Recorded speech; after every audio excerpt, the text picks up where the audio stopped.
Boris Žulj, stranka NOT. Slovenska zunanja politika je zgrešena.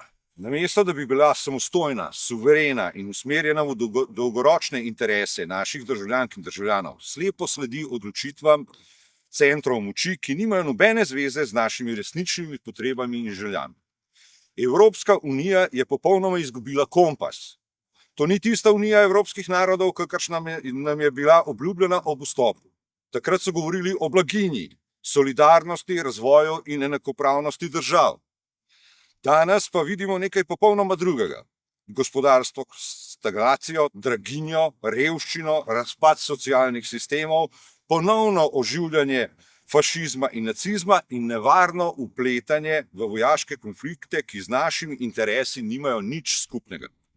Evropska unija danes namesto mostov gradi zidove, namesto diplomacije podpira eskalacijo, namesto miru vlaga orožje. Slovenija je pri tem postala poslušen izvrševalec tujih odločitev.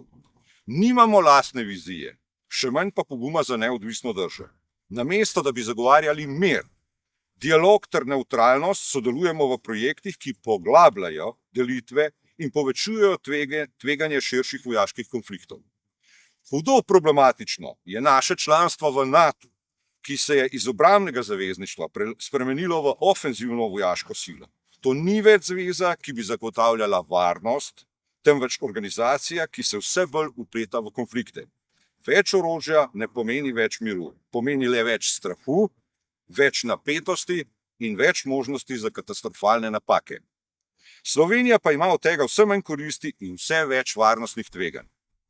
Vojna v Ukrajini je tragičen primer, kam pripeljejo geopolitične igre velikih sil. Vse bolj postaja jasno, da ne gre zgolj za lokalni konflikt in niti ne več za spopad med Ameriko in Rusijo, temveč je to vojna NATO pakta proti Rusiji. Največjo ceno pri tem pa plačujejo navadni Ukrajinci. Amerika v zadnjem času vse bolj razkriva svoj imperialistično kolonialni obraz, grožnje Venezueli, apetiti po Grenlandiji, pritisk na Kubo in Iran. To niso poteze države, ki bi šlo za demokracijo in mir, temveč za nadzor nad viri, ozemlji in vplivom. O izraelsko-sionistično genocidni politiki pa bolje, da ne govorimo. In temu žal ni videti konca. Slovenija mora reči dovolj. Dovolj slepega sledenja, dovolj militarizacije, dovolj tujih vojn. Potrebujemo pogumno, samostojno in miroljubno zunanjo politiko, ki bo temeljila na dialogu, nevtralnosti in resnični skrbi za potrebe naših ljudi. To je edina pot, ki nas lahko popelje v varnejšo in bolj stabilno prihodnost.